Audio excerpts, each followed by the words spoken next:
This is the story of a boy named after an act of kindness. Before he was even born, his parents were struggling. Young, barely out of their teens, living in a shelter for young parents with nowhere else to go. Two men from their community stepped in and paid the rent they couldn't afford. Their names were Lamine and Yamal. When the baby arrived, his parents gave him both names, forever. Nobody could have imagined what that boy would do with those names years later. July 13th, 2007, near Barcelona. A boy is born into a family with almost nothing. His parents split up when he was 3. After that, his life was split too. Mornings with his mom, who left for her fast food job at 6 a.m. The rest of his time with his dad and grandmother, in a neighborhood called Rocafonda. His dad came from Morocco as a child. His mom came from Equatorial Guinea. Rocafonda was the kind of place people didn't expect much from. But it's exactly where he learned everything that mattered. He put it simply, years later. I came from an apartment where the kitchen and the bedroom were in the same place. Here's something almost nobody knew for years. That same year, he was born. A photo shoot brought together a group of newborn babies and a young football star, barely 20 years old himself. That player was Lionel Messi. He posed for that photo shoot with one of the babies. Had no idea that the tiny baby he was holding would grow up to wear the same club crest as him and train in the very same academy. At 4, he joined a small local club. Just kids kicking a ball around. But coaches noticed something strange right away. He didn't just play with the ball at his feet. He seemed to think through it, like he could already see 2, 3 moves ahead, against boys twice his size. Years later, he'd celebrate every goal by pressing his fingers together into the shape 304, Rocafonda's postal code. But that was still years away. For now, he was just a small boy with a big idea in his head. By 6, Barcelona was already watching him. At 6 years old, he was invited to join La Masia, Barcelona's famous academy, the same one that built Messi, Xavi, Iniesta, some of the greatest players who ever lived. Between school and training, his days were full. Teachers described him as quiet, serious for his age. He carried a football everywhere, even to class, and spent hours alone after school, practicing the same move again and again, until it wasn't a skill anymore. It was just who he was.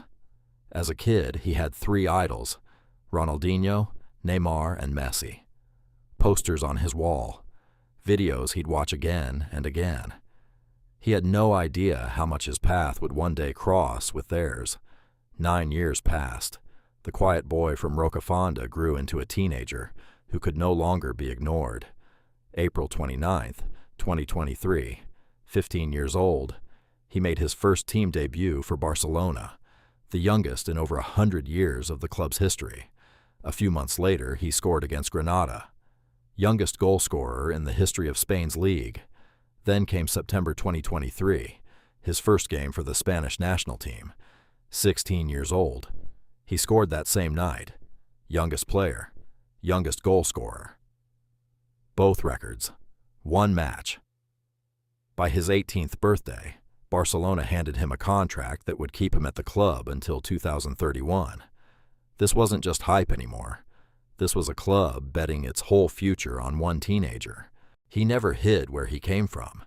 He wore boots bearing both the Moroccan and Equatorial Guinean flags, his father's country and his mother's, stitched into the very tools of his craft.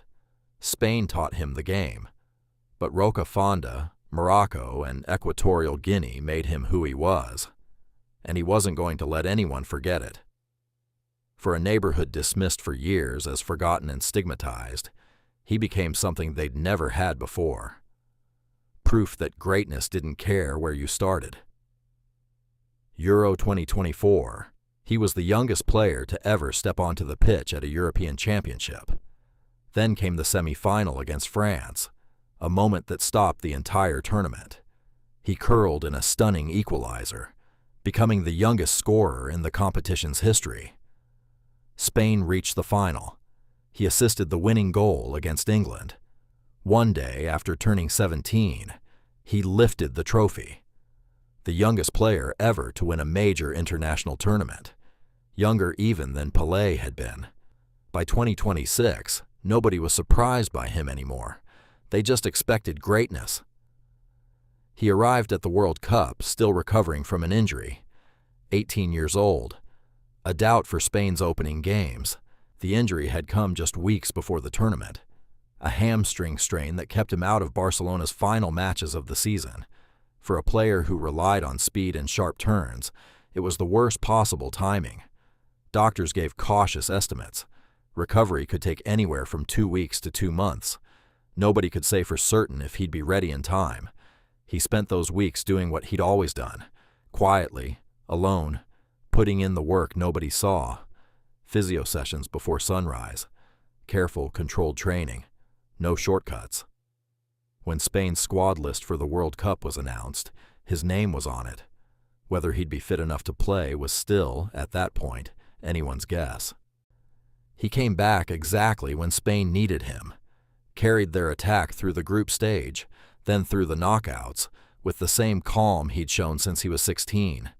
Spain reached the final, and waiting for them was Argentina, and the man who had once held him as a baby, Lionel Messi, 39 years old, playing what he'd said might be his very last World Cup. 2 generations, one football family, standing on opposite sides of the biggest match of their lives, the final, Spain against Argentina. Just 6 days after turning 19, he walked out wearing the number 19 on the 19th of July. The numbers felt like something out of a movie. The match stayed scoreless deep into extra time. Then, in the 106th minute, Ferran Torres finally broke through, finishing off a low pass from Nico Williams. Argentina's goalkeeper, Emiliano Martinez, made save after save, 11 in total, a World Cup final record. It still wasn't enough. The final whistle blew. Spain won. Argentina 0. Wearing his country's colors on the biggest stage in football, Lamine Yamal was part of a team that had conceded just 1 goal in 8 matches, the best defensive record in World Cup history. Spain were champions. The boy from Rocafonda, named after 2 strangers who once paid his parents' rent, back when they had nothing at all. He had just won the biggest prize in football. Every 304 celebration was never just a habit. It was a promise kept. To the streets that raised him. To a community the world had overlooked for far too long. He carried Rocafonda with him, into every stadium, in front of the entire world. A boy named after 2 strangers who once paid his parents' rent. At 19, he became a World Cup champion. And by every sign so far, he's only just getting started. If you like this story, subscribe. There's more coming soon. See you in the next one.